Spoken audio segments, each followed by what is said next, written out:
I'm going to begin this presentation. Awesome. First of all, by thanking everybody for attending today and also for the presenters for the special time they put into preparing their presentations and being involved with me in this adventure that we're on, trying to mitigate some of the things that we've done to the planet. And that's really my greatest motivation for being involved in climate change and sustainability action. And for people like Ajiah, who is the future of our country, it is really heartening to see people stepping up and recognizing the importance where the adults in the room are kind of losing it. And we need to really seriously influence our legislators nationwide, locally and nationwide to move forward. So without further ado, I will tell you, I'm Brian Bacharis, and I am a lifetime Evanston resident. I am today's moderator, and I am a founding board member of CGE and acted as secretary for 5 years. I am delighted to welcome you to this afternoon's Citizens for Greener Evanston's Earth Week for Everyone event. And the Citizens for Greener Evanston, if you don't already know, work in the community to make Evanston more environmentally just, sustainable, and resilient. It's important to mention that this event is being recorded, and that recording will be available to you via the Citizens for Greener Evanston's website. This program is entitled Renewable Energy in Evanston, and there are 3 separate segments. And I'm assuming they're in the order that I have presented here. They are Renewable Energy Options with Len Sciarra, Rooftop Solar, A Personal Story by Joel Freeman, and Joining Community Solar with Ajiah Gilbert with the City of Evanston. Leonard Sciarra is a AIA ASHRAE lead AP architect and is a consulting architect with work ranging from small interior projects to multi-million-dollar ground-up facilities. As a project architect, project manager, sustainable design, lead administrator, technical lead, construction administration, and peer review are just some of the things he does. Len has been the Envelope Subcommittee Chair for the American Society of Heating, Refrigerating, and Air Conditioning Engineers, or ASHRAE, for Building Efficiency Standard 90.1 since 2007, and is a technical contributor to their Healthy Product Declaration Collaborative since 2016. He is also former chair of the Evanston Environment Board and a key contributor to the original drafting of Evanston's Green Building Ordinance. With that, take over, Len. Thank you. Okay. Hello. I'm going to share my screen. So, all right. All good on the screen? Sharing? Looks great, Len. You just might want to hit view, and if you hit view. Yeah, I'm going to view, show, where's view. Oh, full screen mode. Okay.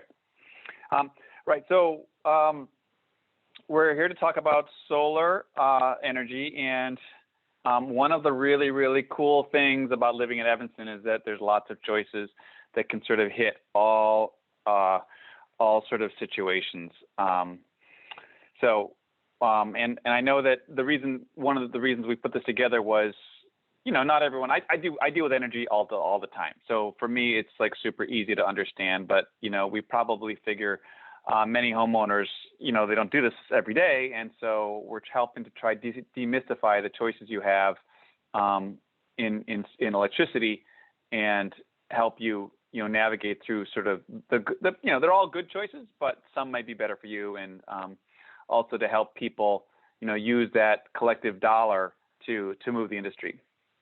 So, Len, I'm going to interrupt you for a second. You may want to unshare and share again on my side. Anyway, I'm seeing a black screen. I'm not sure if our participants are seeing a black screen. There we go. Oh, perfect. There we go. You know, when I dragged it to my second monitor, and I think it it paused. So, okay, so solar choice. Okay, so there's three types of solar, of the way that you can buy your electricity. And when we say solar, we're sort of saying electricity. You also, many houses heat their houses with natural gas.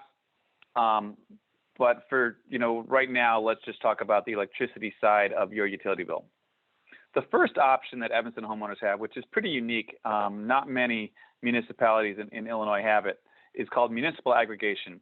And a couple of years ago, the city decided to start to use the power of their franchise agreement, or their sort of the power that the city has to lease the land that all the electric wires run on. It's called a franchise agreement, to sort of use that and the power that the city has to one, negotiate a deal and try and make that a little bit better. And the way that works is, so we all pay ComEd, and then the city has negotiated with ComEd that they're going to provide us with green power. So the city has done all the work of negotiating where that power comes from. They look at the market, they make sure it's market competitive. So it's basically the same price as what you would normally pay. Have you just called up ComEd and say, hey, I want some electricity delivered to my house. They set up a meter, they start billing you, and you're good to go. Same exact thing. It's just the cities use their buying power to make sure that that's green power. Now, green power is kind of a funny term, right? Green power could be hydropower, it could be solar panels, it could be wells. So there's a lot of green power sort of on the market. And traditionally it's wind. That's sort of the biggest in terms of for these large deals, because that provides enough, most of the power. There are some large scale solar arrays, but most of it is wind power. So we're getting wind power, and it's about a 1 year agreement, or a 30-month agreement. Maybe it's you have to correct me, Joel, a 2-year agreement. And what's really great in Evanston is it's an opt-out program. Like, you're automatically enrolled in, and you have to consciously opt out. And if you guys remember that whole discussion about what happened in Texas with people on those different rates, and it's not a variable rate. The rate doesn't go up, the rate doesn't go down. It's a stable rate, and that's some of the danger with the opt-out is if it becomes a variable rate, then things like could happen. So that's municipal aggregation. It's a really simple. Everyone's in for residential customers, and it does get us a certain level of sustainable power. So it's not really solar power, but it's better than regular coal power. So the next option that is super new, and I'm super excited about, is this thing called community solar. And I hadn't heard about it too much until the last year or two. And partly there was a lot of legal things that had to happen in Springfield for it to happen. But community solar is basically like a co-op. What you do is you subscribe to a solar co-op, and you get you get a benefit for the, you're basically get a benefit of the solar power that they build. And so you're going to subscribe to this co-op. They're going to build a solar array somewhere. It may be in Evanston, probably not, because we don't have enough space. Or, it could be in Rochelle. It could be up in Lake County. It could be in McHenry County. It's going to be somewhere, relatively close by. And then they're going to build this solar array. You're going to still pay ComEd. And then you're going to get, typically what happens is you're going to get a check back from the community solar that's going to offset your ComEd bill, to the tune of 10 to 20%. I have a little slide on sort of the economics of all this. But basically the way that community solar works is that you sign up to be a member of the co-op. They build this solar array out where they're going to build it, and then you start getting the benefit of the energy. Now, what's great about community solar is that's different from the municipal aggregation is community solar is pretty much new solar. So when we buy when the city buys the electricity on behalf of the citizens, it's usually wind turbines that have already been built, or they've been built, 3, 5, 10 years ago. Community solar tends to be new, brand new solar. So you're not only getting solar energy as opposed to wind, but you're providing jobs, you're creating jobs, and you're creating new jobs for the the new solar economy. So it's also a little bit tied into a jobs program, because you're saying, I'm going to commit to buying solar power, and then that gives the community solar, the kind of the commitment they need to go and invest the capital that they need to build the solar field, because they're not inexpensive, but they're not cheap. And the two flavors of community solar that Evanston citizens need to understand is there's a city-sanctioned community solar, and then there's just some other community solar providers in Illinois. And the great thing about the city sanctioned community solar is, again, the city's using their buying power to make an agreement with MC2 that every 10 subscriptions, the city can provide one free subscription to another household. So there's a little bit of an equity component to that as well, which on some of the other ones, they have parts of that in terms of grant programs and for low income, but the city, it's all sort of built into the city. So it's like every 10 subscriptions, gives the city enough money to be able to provide one for another low income. So that's community solar, and it's totally cool, and it's up and coming. The last is residential solar, and that's your sort of typical, I'm going to put solar panels on my house. And the way it works is, you sort of call up, there's a number of solar providers. Again, we have a list on this you'll see on the next slide. They come out, they do some analysis of your property, they look at your electric bill, they look at the kind of roof you have, they look at the orientation, and then they come out and they install the solar. And really what happens is you're still paying ComEd, but you're, depending on how it's metered, you're getting a credit on your depending on how much you produced, you're getting a credit on your electric bill. So, you pay ComEd, but then they start knocking down the kilowatt hours. So the accounting ends up, you typically are going to have you might overproduce, but typically the solar arrays on your house are sized so you will just produce more or less as much as you consume. So it's sort of an equal. You're not going to be generating power for your whole neighborhood. So what we did is we made a little flyer in the screen. This is probably really too small for you guys to see on the screen, but we're going to put this, either we have been talking to Ajiah to be able to put it on the city website, or we'll put it on the Citizens for Greener Evanston website that sort of describes the three options: municipal aggregation, community solar, on-site solar. We've done some just really quick, first upfront costs, because that's a big deal for everybody, and then some other links. And we're going to put some hyperlinks, in this that'll link to the city's got a great page on municipal aggregation. They're going to have a great page on community solar, and then for on-site solar, a link to the Illinois Solar Association that'll have more information on, how to start to procure your residential solar, because there's a number of options on residential solar. You can just buy it up front, like you're buying a car. You could finance it, like you finance a car. You could lease it. There's lots of different options, because it's a capital intensive purchase. So there's some financing around it that works for people, and there's all these tax breaks. So it gets pretty complicated pretty quick on the residential side. But Joel's going to talk about that, because he did it to his house. So on that, Joel, I'm going to toss it over to you, or I'm going to stop sharing. But then I guess Joel, do you have slides to show? Yes, I do. Okay. Brian, did you want to say anything in between? Sorry, I'm managing clocks and wrong buttons and everything, so I beg your pardon. Yes, the next presentation is called Rooftop Solar, A Personal Story by Joel Freeman.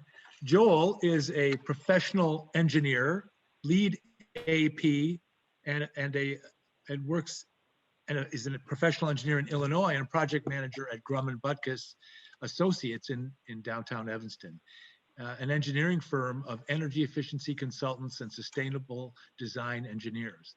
He recently co-chaired the Mayor's Climate Action and Resilience Plan Working Group, served on the Mayor's Wind Farm Committee for reviewing Evanston's conceptual offshore wind farm in Lake Michigan sometime in my lifetime, and served as chairman of the Evanston Utilities Commission. He currently serves on the board of Citizens Greener Evanston and chairs the Energy Task Force. I'd like also to mention that Joel, along with Rachel Rosner, are the co-chairs of the Earth Week for Everyone events. Thank you for making this such a wonderful program. Please begin.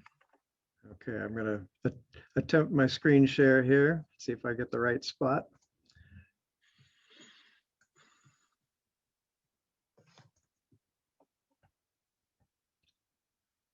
Is that showing up for everybody, the orange? Yes. Yes. Okay, great. Well, thank you for joining our CG's Earth Week for Everyone and our renewable energy in Evanston component. So I want to tell a little story of our rooftop solar. So where a lot of you are seeing the inside of people's house, I'm going to show you the top of our house in a few slides here.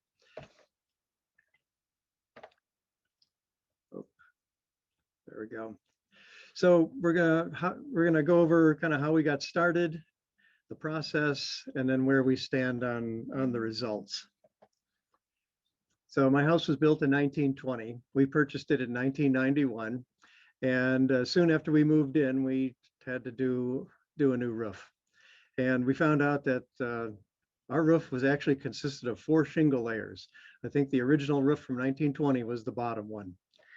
And that puts a lot of weight on the roof, especially if you add snow. So it was time for something new. So in 2020, almost 30 years later, it's time to replace that roof.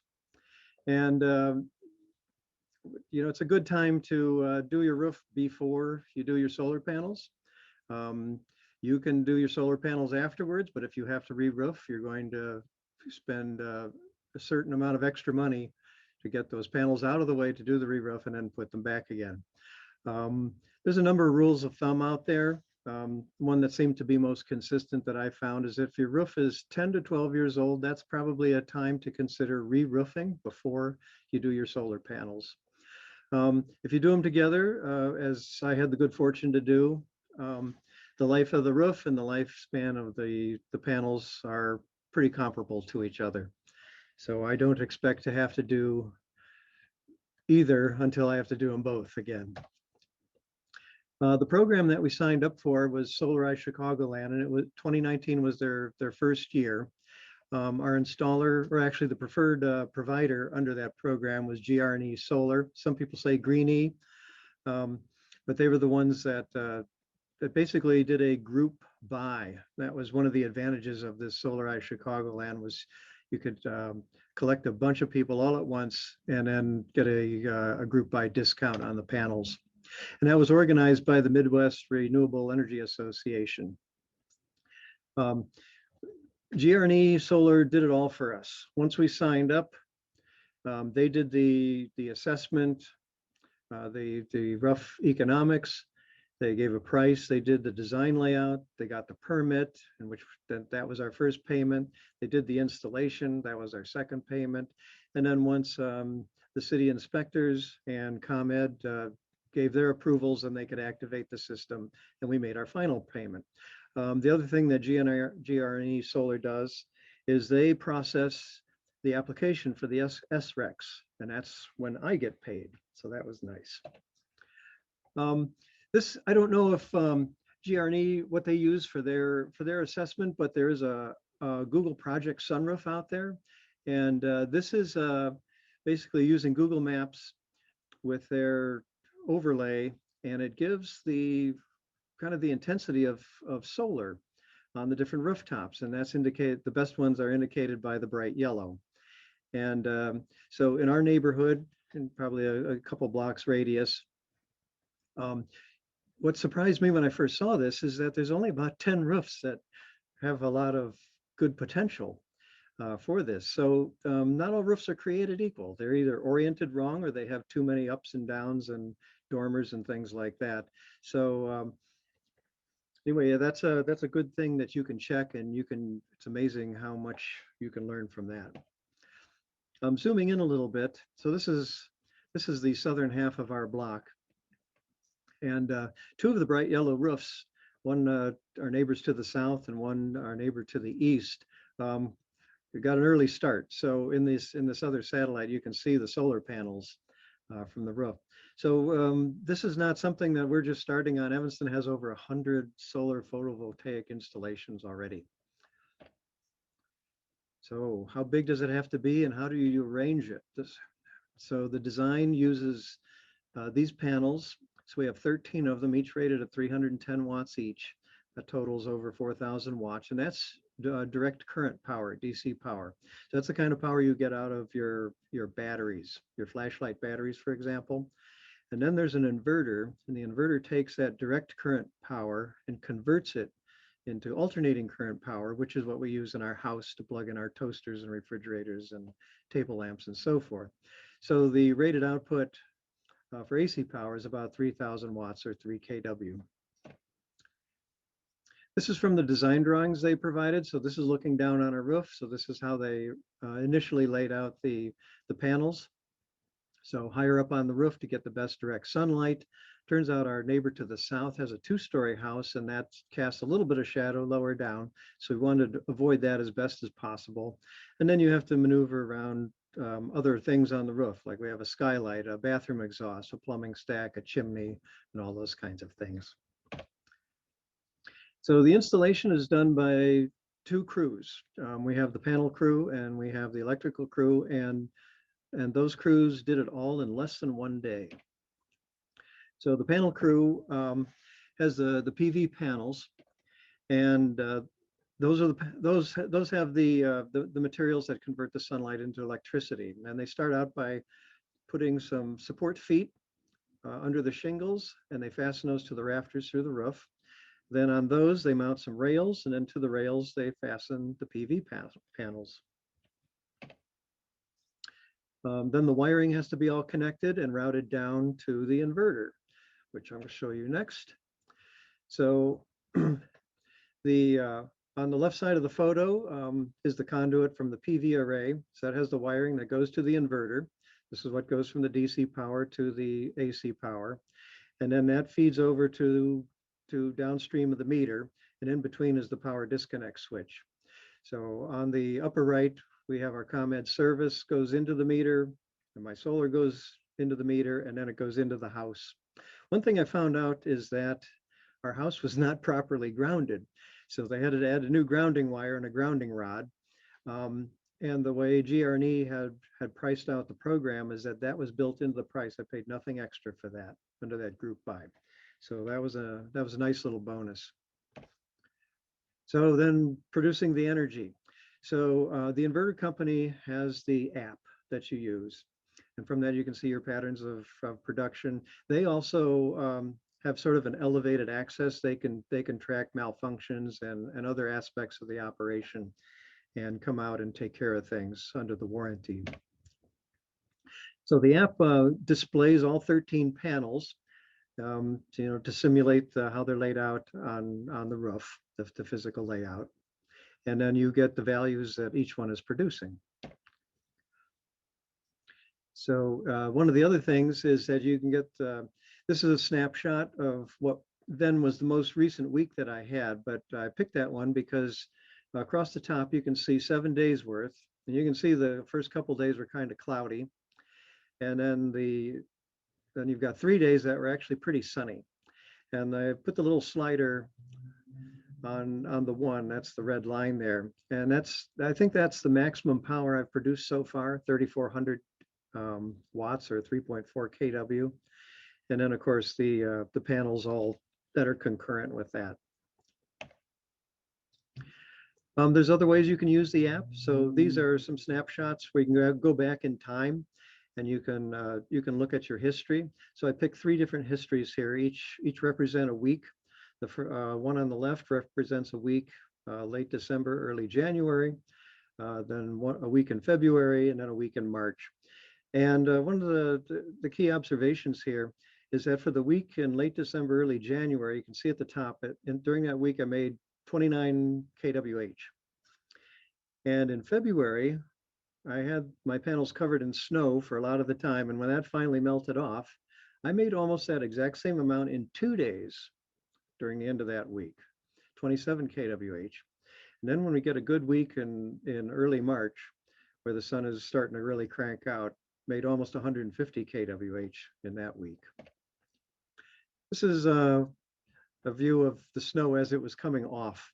But one of the things I found out is that, even though there's a little warming effect on the solar panels, if it snows overnight, that doesn't help. And so the snow piles up. And in our February, it got pretty deep and we didn't get any power for a little while. Just one more presentation of the power. So this is monthly production. So this is January, February, and March, going from left to right. So in January, I made 125 kilowatt hours. February, because of the snow cover, only made 110 kilowatt hours. But if you notice, that's all in the last 6 days of the month. And then in March, when fewer clouds and more intense sunlight and longer days, 500 kilowatt hours in March. So then the money part. So there's an outlay, there's some incentives, and then there's the lower operating costs on my ComEd bill. So my 3 payments are shown here, and they total $11,000. So I had to pay out of pocket for that. There's a federal incentive for the installation, and that's based on a tax credit on your income tax. So for 2020, that was a 26% of the total outlay at the beginning. And there's currently a phase out schedule, which we had the good fortune, or other people will have the good fortune, that back in December, new legislation was passed to kind of extend that 26%. And so this phase out has been delayed a little bit, which is a good thing. That'll give more people an opportunity. But in just a couple of years, that incentive is now scheduled to go away for residential and down to 10% to commercial, unless there's some new legislation passed. The state incentive is for your production, and that production is manifested in the solar renewable energy credits. So as a producer, I can get paid for those, and it's based on 15 years of generating power. And I got my initial check for a little over $4,800. There's a little bit of a holdback until year 15, just in case you underproduce. But the total is going to be over $5,000. Excuse me. So my year 1 net cost, my outlay of $11,000, my tax credit, my solar RECs. So my net out of pocket is a little over $3,000 for this installation. On my ComEd bill, takes a slightly different form. So normally you're just paying for what you draw from the grid. I have an extra line. So in addition to what I draw from the grid, I have what I put into the grid. That's the lower line at the top. So obviously I'm drawing from the grid at nighttime, but in the daytime, I'm actually, this is for my roughly the month of March. So I'm actually producing more than what I'm using, and that turns into a credit. And my last bill was $6.28. And all these highlights here are all the negative numbers on my bill where I get credit for that. Next year, maybe even better. So you can do it too. You have to check your roof, check the orientation, the shading, your age, check your ComEd account for your usage, invite your installers to quote the work, see what they'll do, especially if they will apply for the SRECs. And solar is one of the quickest and easiest ways to impact your building greenhouse gas emissions. So if you can't do rooftop solar as your plan A, community solar is your plan B. That's really good to walk the walk. Thank you.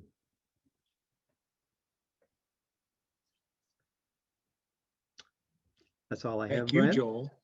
I'm waiting for network recognition. You're But recognized. with that said, it just so happens that the next presenter Ajiah Gilbert will be telling you a story about joining community solar. I'll wait till we're live. Yeah, I have to, lost my buttons for a moment, sorry. No problem. Oh, come on.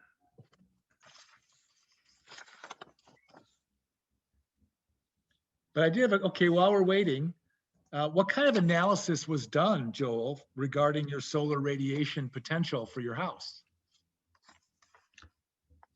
Brian, I'm going to take a pass on the questions now. I'm trying to locate some controls here. Okay, all right. Hey, Joel, this is Jean. I'm trying to do it from my end too. So Thank you. I'll see what I can do for you. I think when you bring your mouse down to the bottom, everything opens Yeah, up. just wave your mouse on the bottom. Well, it turns out mine was showing up at the top. That's why I was missing it. Oh, Okay. Am I unshared? You Yeah, are. you are. Good. You're sharing with me right now, sir. Well, without further ado, our next presentation is called Joining Community Solar and is presented by Ajiah Gilbert. Ajiah graduated from the University of San Diego, class of 2019. Wow. With a bachelor's in biology and a minor in ethics studies, where she wrote her thesis on alternative food movements as a means of food sovereignty in Black communities. She is currently a Greenest Region Corps member, volunteering in the city's of Evanston's Office of Sustainability. With that, please take over, Ajiah. Thank you. Thank you so much, Brian. Okay, I'm gonna share my screen. Oh, I can't. 1 second. Sorry, Ajiah, I have to change the controls again. Alrighty. You should Okay. be good to go now. Okay, I'm going to share my screen and present. Everyone can see my screen? Yes. Yes. Yes. Amazing. So thank you both Len and Joel for kind of introducing community solar.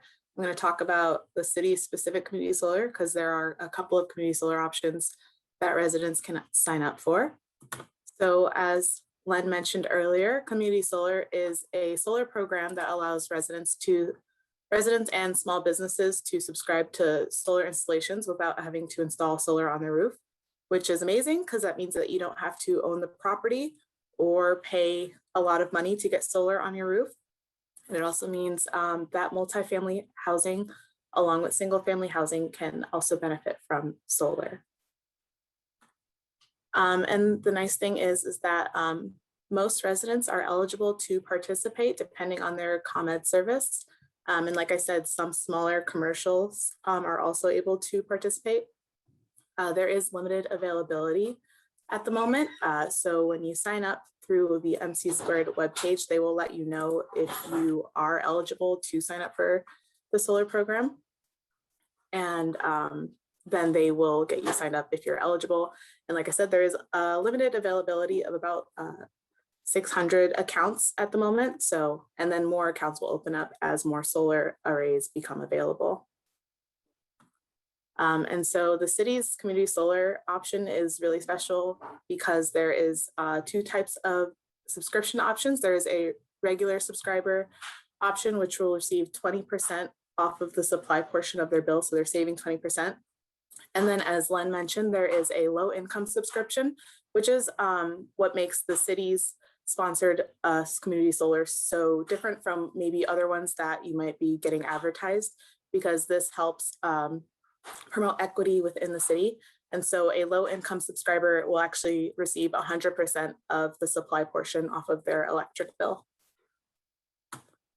And so for the low income option, the way that we have it set up is that for every 20 regular subscriptions, there will be 1 low income subscription. And that is something that our solar provider, Soltage, was just gracious enough to work with us and give us when we asked for something. And so we are still working on the qualifiers for low income. Right now, we're looking at multiple programs such as SNAP, free and reduced lunch, and Medicaid as options for low-income qualifiers. And that information will become available as we kind of further tease out the subscription options. And then to also encourage people to sign up, the city is also going to give away a gift card to someone every 25 new subscribers, and that can be low income or regular, because we really want as many people to sign up as possible, because as Len mentioned, this is help promoting jobs, and it also is new renewable energy in Illinois. So I'm just going to go over some of the cost savings so you can get more of a breakdown. So this is what a 20% subscription value will look like.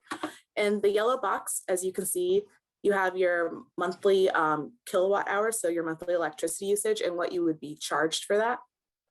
And then if you look in the red box, you will be charged 80% of your actual monthly subscription. So you are saving 20% of your electricity usage. And then in the green box, I have what your annual savings will be, and that is $102. And that is just for the energy supply portion of your bill. If you look at your ComEd bill, you'll be charged for multiple things like maintenance fees and other things that ComEd might charge you for, but you'll be saving essentially just on your electricity usage. And then if you look at a low income subscription, all the numbers are the same in the yellow box, but instead you're not, low income subscription won't be charged at all. And they'll just get 100% of their electricity use for free. And that annual savings for a low income household can be $510. And these are actually just for single family homes. It works the exact same way for multifamily houses. I didn't show it, but you'll also be saving money for both a regular 20% and a low income subscription if you live in a multifamily house, and same thing with a small commercial business. So what you can expect, we worked tirelessly on this community solar postcard, and they will be sent out in the coming weeks. So when you get this, just know that it is a real postcard that is from the city of Evanston. And you can go to cityofevanston.org/solar, where you can get more information about different solar options and community solar. And when the program is launched, you will get this postcard, and you can also just subscribe to the sustainability newsletter for more information. And if you have any questions, feel free to email me at agilbert@cityofevanston.org or sustainability@cityofevanston.org.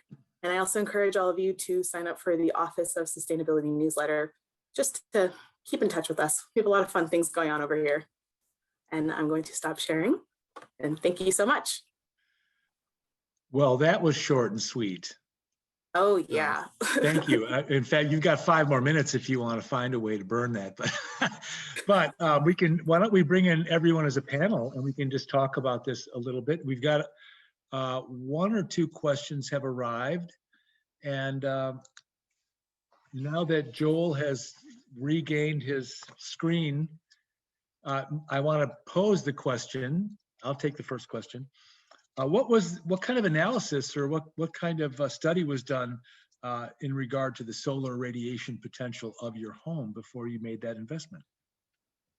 GR&E have some software that they use, and so they know the location. They take into account that the solar PV material does degrade a little bit over time. So what it produces at the very beginning is greater than what it will produce after 15 years. So so they do the analysis on with all those kinds of factors, and some estimate of cloud cover and so forth to try and get a realistic forecast of the power you can actually generate. And then of course they're the ones quoting the cost, so that's a known item. And then they take into account the potential for the incentives as well. And so they present that to you at the beginning. And before you lay out your first dollar, you can decide whether or not you want to pursue that or not. And I'm assuming that orientation of your home is important for the best exposure to the southern light. Yeah, I mean, the lots that we have in my neighborhood, they're kind of long and narrow. So the houses are a little close together, and so you know, a lot of the houses are also kind of long and narrow, which means my south-oriented portion of the roof is actually pretty long. So that enabled me to have lots of space for that. Great. Well, I think we had, well, first of all, we got a couple extra minutes here. I mean, easy. As a panel, did you want to have any kind of conversation about any facet of this for the benefit of the audience? Okay, then now you're trusting me to do something here. So there were some questions. They were answered electronically, but I'm going to pose them back. Mary Beth asked, she apologized if this was covered, but did you talk about what you can rent, that you can rent an apartment and still join community solar? That you can join. She is a happy participant in that program. Lynette asks, are the Tesla roof tiles becoming a viable option? It seems like you could use the entire roof, even if some roof locations were not as efficient as others. Panel. Do you want to take that? So, well, yeah, I've already put in a written reply there for anyone who wants to look at the chat. But the Tesla solar roof arrangement is actually pretty expensive. I'm sure it works fine, and you know, it has some nice aesthetics, of course, as Tesla products tend to. My understanding, though, is that because it's relatively new, their installer and service network is still pretty limited. So it might be easier to manage that in some locations, but not everywhere. However, in full disclosure, I'm actually doing some work for a solar shingle company. And so in addition to, if you are interested in solar shingles, GAF, which is a major shingle manufacturer, Certainteed, which is a major roofing manufacturer, there's Luma Solar. There are a number of companies that are coming out with a solar shingle. Because, yeah, I mean, there is a, you know, if you don't want those panels, I mean, there are other options. As Joel said, they're a little bit more expensive, but they work the same way. It's all sort of the same idea. You have a bunch of stuff up on your roof, and it gets wired in. And as Joel showed on the Google Sun roof, you can still generate power on other roofs. It's just not as much. And so you really want to maximize the solar panels on the roofs that are getting most of the insulation. And one thing I noticed on our roof when we looked at it was we have a big tree. I have a beautiful elm tree, and it shades the roof. My roof is oriented great. I mean, it's like perfectly south. It's great, but I got this monster tree that, to be honest, it shades your roof. So that's a problem too if you have a really big tree, because the tree, you know, shades it in the summertime. Yeah, not all roofs are equal. And I would like to mention that Len referred to a number of roofing manufacturers. He's talking about traditional asphalt roofing. So this is moving away from petroleum products to products that are more of a composite. Would that be reasonable? Yeah, I mean, yeah. They all make asphalt. Those GAF and Certainteed make your regular traditional asphalt shingle. Go to Home Depot, buy some shingles, but they also have a solar shingle roofing product. Luma Solar and Tesla and SunStyle, they're a little bit different, but they're still, it's a shingle product. It goes on like a shingle. It looks like a shingle, you know, so. Great. And we've got a couple of questions that came in via chat. One is from, I believe, Doreen. She asked, I believe it's directed to Ajiah, can Levy Center Senior Benefit Card be included as a qualifier for the program? Yeah, I'm not sure if that worked when I responded, but that's something we can look into. We're trying to make sure that any low-income qualifiers are fairly broad. We don't want to kind of annex out anyone who might not qualify for other programs due to like age or having children. But we will definitely be looking at multiple avenues for low-income qualifiers because we want as many low-income people to qualify as possible. Thank you. From Anonymous, for anyone, how long is the natural life of solar panels, and what happens to solar panels at the end of their life cycle?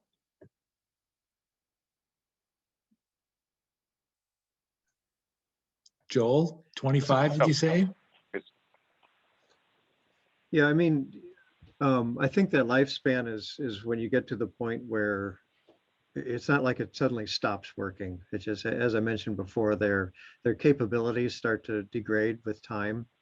And so that's just sort of what they consider the economic lifespan of the panels. I'm not sure how they would be reprocessed if you were to replace them and the old ones were to be sent somewhere. I don't know enough about that part of the step yet, but clearly something would have to be done with that material. In a related question from Chuck to Joel, how do you find out when your panels are starting to age? For example, is there an alert system, or is it just vigilance? I think you could probably rely on the manufacturer's data. They usually publish they have some graphs where they show the pace of the fall off and forecasted fall off in production. So you can see what they publish. Other than that, as I showed in some of those kind of histories, there's so much variability in the amount of daylight that it'd be a little bit tricky. You would have to be really vigilant in order to assess that on your own. So I think in the absence of instrumenting your setup like crazy and being a real commissioning nerd about it, you just have to rely on what the manufacturer publishes and decide if that's satisfactory for you.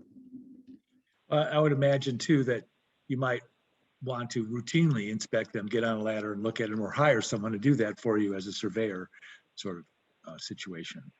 Well, you have your production, so you can just track your production year over year, and then as you see the production going down. But I mean, you got to remember, they use solar panels like in space for like decades. So the 25-year warranty is a manufacturer. This is America, and we have company. There's a manufacturer issue, so they have to put boundary conditions on this. I mean, your house paint is warranted for 25 years. Like all stuff is warranted. So I think the 25 year is just what the industry has agreed to, but they will keep producing after that. Yeah. And that's true of anything you buy, and the more you take care of it, you have a better chance of it lasting longer. Mine were only installed in December, so I don't have any, no failures or malfunctions of any kind yet. I don't know if the squirrels are going to eat the wiring. I haven't looked under the panels yet to see if those are even exposed enough for the critters to get at them. But the good, I think it's either a 5 or a 10-year maintenance kind of vigilance. So through this app, they have sort of admin rights where they can assess when things are starting to go off the rails a little bit, or if one panel isn't producing or some malfunction in the equipment. They can track that and then come out and address it. They're not waiting me to say, 2 years ago it was really good, and now it's not. They have much more precise ways to kind of keep tabs on things. I have a follow-up answer from, or a question or a statement from an attendee, I believe. The solar panel recycling process. There are two main types of solar panels requiring different recycling approaches. Both types are silicone-based and thin film-based, can be recycled using distinct industrial processes. Currently, silicon-based panels are more common, though that does not mean there would not be great value in the material of the thin film-based cells. Research studies conducted on the topic of recycling solar panels have resulted in numerous technologies. Some of them even reach an astonishing 96% recycling efficiency, but the aim is to raise the bar higher in the future. Silicon-based solar panel recycling, the recycling process of silicon-based photovoltaic panel starts with a disassembling of the actual product to separate aluminum and the glass parts. Almost all, 95% of the glass can be reused, while the external frames, sorry, I just scrolled out of this thing. While the external frame metal parts are used for remolding cell frames, the remainder materials are treated at 500 degrees centigrade in a thermal processing unit in order to ease up the binding between the cell elements due to the, and then it stopped, sorry. Well, I guess they ran out of characters allowed. So thank you for that, whoever asked that. If anyone would like to speak to that, but I think that we didn't talk about one kind that is now antiquated, is solar thermal. And many of those have reached their useful life and are redundant at this point because of the efficiencies for photovoltaic. Would you agree? well, you're addressing a different energy stream as well. The solar thermal is primarily addressing your hot water that you use for your laundry, your showers, dishwashing, things like that. And for most people, that's the smaller part of your natural gas stream. Most of that goes to heating the home, and then the water heating is the smaller slice of that pie. So and you know, when natural gas prices have fluctuated over the last 20 years, and when natural gas prices were a little higher, that had some favorable economics. The natural gas prices aren't as high as they once were, and so for a lot of people, that economics doesn't pan out like it once did. You know, that's the trick in all this stuff is, you know, you get to make your purchase when the prices are whatever they are today. And when the marketplace goes all over the place, that changes what technologies have the economics. Well, before I get buzzed on it, I think we're out of time. And I want to thank you all for a great set of presentations. Thank you very much.